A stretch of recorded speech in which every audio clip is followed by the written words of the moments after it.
আমরা এখন দরিয়ানগর দেখা যাচ্ছে। হ্যালো এভরিওয়ান, আসসালামু আলাইকুম। আই হোপ সবাই খুব ভালো আছেন। আমার আজকের ভিডিওটা খুব বেশি ইন্টারেস্টিং হতে যাচ্ছে। কক্সবাজারে যাওয়ার আগের দিন, কক্সবাজার থেকে যাওয়ার আগের দিন। সো আমরা এখন কোথায় সেটা তোমাদের সাথে শেয়ার করবো। চলো যাওয়ার আগে হচ্ছে একটা গেট রেডি উইথ মি করে আসি। সো এদিকে দেখো আমি একটা হচ্ছে বড় আপু সুন্দর একটা শাড়ি করে নিলাম। এই শাড়িটা আমি পরবো।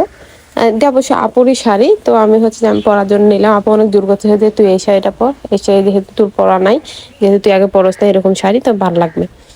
এই তো জাস্ট ওয়া বলতে পারো, শাড়িটা পরে আমাকে এত বেশি সুন্দর লাগছিল। আমি বারবার চাচ্ছিলাম তারপরে শাড়িটা খুলে ফেলবো, কারণ না আমার কাছে কেন জানি ভালো লাগতেছে না। এইরকম শাড়ি আমি জীবনে পরিনি, এই কালারের থ্রি পিস আছে কিন্তু শাড়ি পরা হয়নি এরকম।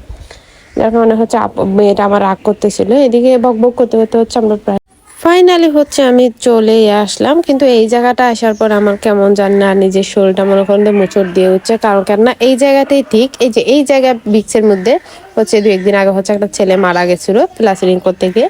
তো অবশ্য খুব খারাপ লাগছে জিনিসটা আমার শোনার পরেও। আজকে আমি এই জায়গায় আসলাম আবার। তো এদিকে দেখো আমার মেয়ে এখানে আসার পরে এমন রাগ করেছে, হঠাৎ কুলে উঠবে। এখন আমি শাড়ি পরে কেমন করে কুলে নিই। এই ও বাবা, ডলফিন মাছের মধ্যে ঢুকে গেলাম আমি আর আমার মেয়ে।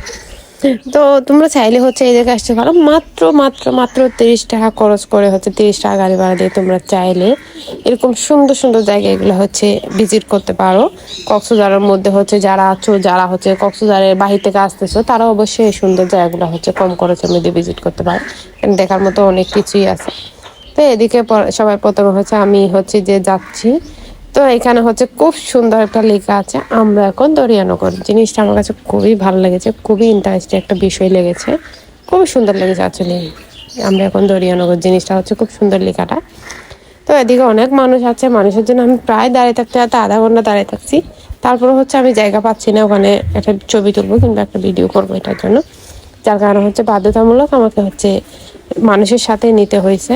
তো এদিকে দেখো এত উঁচু সিঁড়ি দিয়ে আমার হাতটা মনে করে যে দেবন টানা টানা।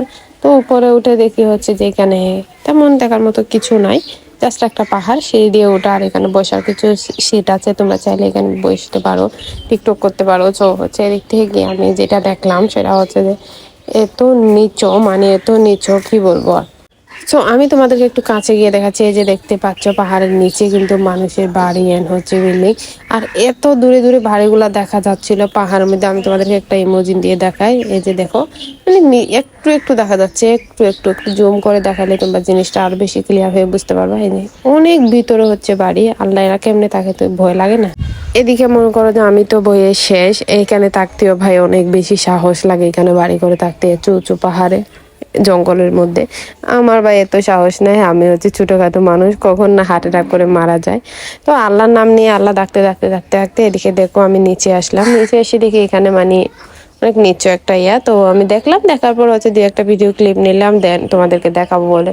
তো এদিকে আমি দেখো নেমে আসতেছি। এদিকে অল্প একটু আসার পর আমার মেয়ে বলে আর হাঁটবে না, একে কুলে নিতে হবে। কিন্তু ওর বোনের কুলে কারো কুলে উঠবে না, কিন্তু আমার কুলে উঠবে। যাই হোক, যার কারণে হচ্ছে আমি নিজে কুলে নিয়ে আসলাম। এদিকে নিচে এসে দেখি একটা সুন্দর দোলন। অবশ্যই দোলনাটা হচ্ছে যে আপনার একটা না 3-4টা অবশ্যই দোলনা আছে এখানে। তো হচ্ছে যে এখানে আমি দোলনাতে দুলতে দুলতে অবশ্যই হচ্ছে যে একটু দোললাম। আমার মেয়ে হচ্ছে খুবই বেশি ভয় পাচ্ছিল, যার কারণে খুব একটা হচ্ছে দোলনাতে আমার সময় কাটানো হয় না। এদিকে নামানোর পরে আবার কান্না, ও মাই ঘর। তারপর ওর কান্না থামাইলাম অনেকক্ষণ। ঠান্ডা থামার পরে এদিকে হচ্ছে অন্য একটা জায়গাতে চলে যাচ্ছি আমরা। অবশ্যই অন্য পাশে চলে যাচ্ছে, অন্য একটা জায়গাতে না, ওখানে পার্কের ভিতরেই। তো এদিকে দেখো চারপাশে পাহাড়, আর পাহাড় মধ্যখানে একটা উঁচু সিঁড়ি। মাই গড, এত ভয় লাগতেছিল, এত বেশি ভয় লাগছিল, এত বেশি ভয় লাগছিল, কি করবো তোমাদেরকে আর বলার কিছু নাই। তো এখানে এসে হচ্ছে আমার মেয়েকে মশা কামড় দিয়েছে, যার কারণে হচ্ছে হে উঠবে কোলে। এদিকে আমার শাড়ি নিয়ে আমার অবস্থা হচ্ছে 12টা। যাই হোক, তারপর সন্তানটা আমি জন্ম দিচ্ছি। তো এই তো এদিকে এসে হচ্ছে ওদেরকে নিচে রেখে আমি একটু উপরে উঠছিলাম। বাঘিনীকে বললাম যে একটু ভিডিও ক্লিপ নিয়ে আমি একটু হচ্ছে উপরে উঠবো। এই তো যেই ভাবনা সেই কাজ, আমি একটু হচ্ছে উপরে চলে আসি। দেন হচ্ছে উপরে এসে হচ্ছে অনেক উঁচু হচ্ছে যে ইয়াগুলা, সিঁড়িগুলা। তো উপরে এসে একটু ভাব নিচ্ছিলাম। এইখান থেকে সব থেকে বেশি একটা হচ্ছে জুস একটা জিনিস মজা লাগে সেটা হচ্ছে কি এই জায়গা থেকে সরাসরি হচ্ছে তোমার বিচের গর্জনটা শোনা যায় এবং হচ্ছে বিচটা হচ্ছে উপলব্ধি করা যায় এবং দেখা যায়। এত বেশি সুন্দর লাগছে বিচ এরিয়াটা, আমি কি বলবো। এদিকে দেখো সিঁড়িতে উঠতে উঠতে আমার অবস্থা দেখো, ঘেমে জীবন আমার তেনা তেনা।